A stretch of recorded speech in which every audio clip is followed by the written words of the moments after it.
In this week's Technique Tuesday video, I'll demonstrate a stretchy bind-off method called the Sewn Bind Off. As always, if you'd like to jump right to a specific point in the video, there are direct links down in the description. I have two swatches here. Both were knit in garter stitch, and this one was knit using a standard bind-off chain, which you can see right here. It has some stretch. You can see that as I'm stretching the fabric, that the bind-off chain does have some stretch to it. But if I need to stretch this fabric to its full ability, what happens is that the bind-off chain stops stretching at some point. It just can't stretch any further, and that's really a limitation of the standard bind-off chain. Most projects don't need to stretch that much, but some projects do, and for those you can use a sewn bind-off. So this swatch was knit also in garter stitch, and I used a type of sewn bind off that's actually called the sewn bind off. There are several other types of sewn bind offs, but this one is known as the sewn bind off. And what you'll see is the edge does not look like chains, it looks like an actual row of pearls at the edge. And what you'll also see is that when I stretch the fabric, the bind off edge stretches just as much as the regular fabric does. So this can be really handy in projects where you actually do need the edge to be able to stretch to the full amount that the fabric can stretch, and possibly even maintain that stretch state like you'd see at the top of a sock cuff, for example, if you were knitting a sock from toe up. I'm going to demonstrate this first using garter stitch flat, like the sample swatches I showed you. Then I'm going to show you what it looks like with a different stitch pattern that's worked in the round. So how to start and finish when you're working in the round. So if you're working something that isn't a flat stitch pattern like garter stitch, you're going to, after you finish your last row, you're going to cut the working yarn, but you're going to leave yourself a nice tail. So I wanted a tail that was 4 times as wide as my actual garter stitch swatch was. Then I'm going to thread the yarn onto the needle. And now I'm going to begin the bind off method. So you take the yarn needle, the threaded yarn needle, and what you're going to do is enter the first 2 stitches on the needle as if to purl. That is, you come at them from right to left, just like this. So it's going through both of those stitches, and then you're going to pull the yarn through. And you're going to pull the slack out, but you're not going to yank it and do it really tightly. You're just pulling the slack out. Now you're going to take your yarn needle and you're going to go through just the first stitch on the needle, and you're going to go through as if to knit. So this time the needle is going to be pointed in the same direction as the knitting needle is, and you can let that stitch come off the needle, and then you can just pull the yarn through. So once again, you're not going to pull super tight, you're just going to take the slack out. And you're going to keep repeating this. You're going to go through the first 2 stitches as if you're purling. Pull the yarn through. Then you're going to enter the first stitch as if to knit and let it come off the needle. You can either put it through that stitch and then pull the yarn and then let it off the needle. That's one way of doing it. But the way I like to do it so I don't forget to have that stitch come off the needle is as I put it in as if to knit, and I let it come off the needle, and then I pull the yarn through. You can think of this as purl 2 on. So you're entering two stitches as if to purl, and you're keeping them on the needle. And you're going to knit 1 off.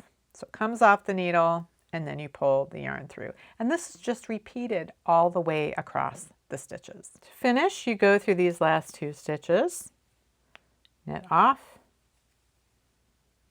and then just go back through this 1 stitch on its own as if to purl. In this case, I have ribbing which wants to pull in. So when I'm measuring off my tail, I want to measure it based on first the total circumference, not just how wide this is, but the circumference when it's sort of stretched flat, like however wide it would be if it were knit in stockinette stitch. I want to make sure that my tail is long enough.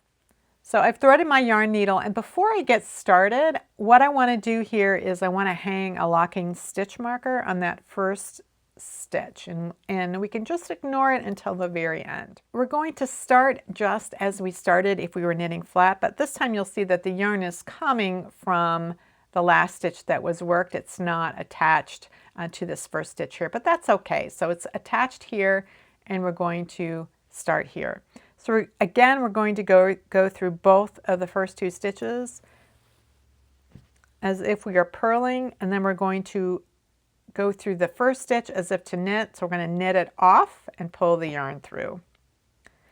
And we're going to repeat this for the entire round. So I'm working on magic loop with just 2 halves of the round, but this is going to be true if you're working 2 circular needles or double pointed or whatever situation you're going to be in if you're working a small circumference.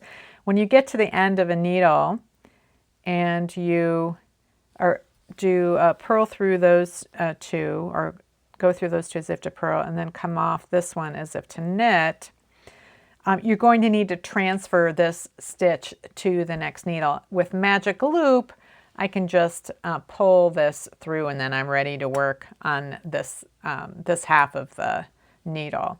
But if you're working with double points or 2 circles, you'll actually have to transfer that stitch to the next needle. When you're working this bind off method, what you'll notice is that the tail is passing through every single stitch 3 times. So if we look at this stitch right here where the yarn hasn't passed through yet, and we enter the 2 of them as if to purl, and we pull this through, what we can see is this stitch has now had the yarn pass through once, and now we're going to knit that one off. Now we're going to enter these 2 stitches. So this one's had the yarn come through it once, now it's coming through a second time, and then it's going through a 3rd time as I do the knit off. So that happens for every single stitch, but when you're working flat, the very first stitch only is gone through twice, and the very last stitch is only gone through twice, which is fine because they're on the edge.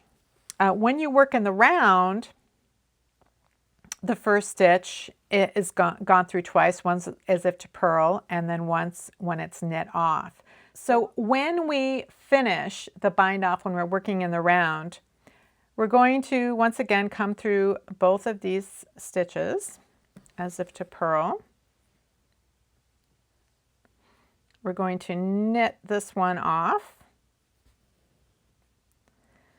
And now we're going through this one as if to purl, but we're also going to go through this one that we've hung on the marker, because that one was the beginning of the round, and we've only gone through it twice so far. We're going to go through from behind like this.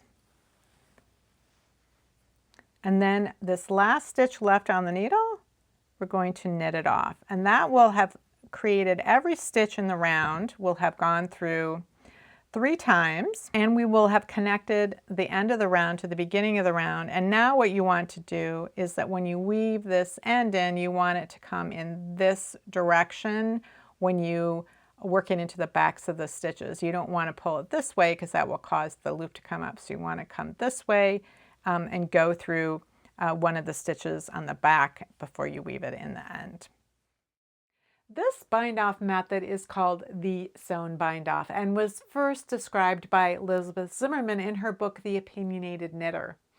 Another type of sewn bind off is the outline stitch bind off, or stem stitch bind off, which creates a path through the live stitches that replicates the smooth side of the long tail cast on.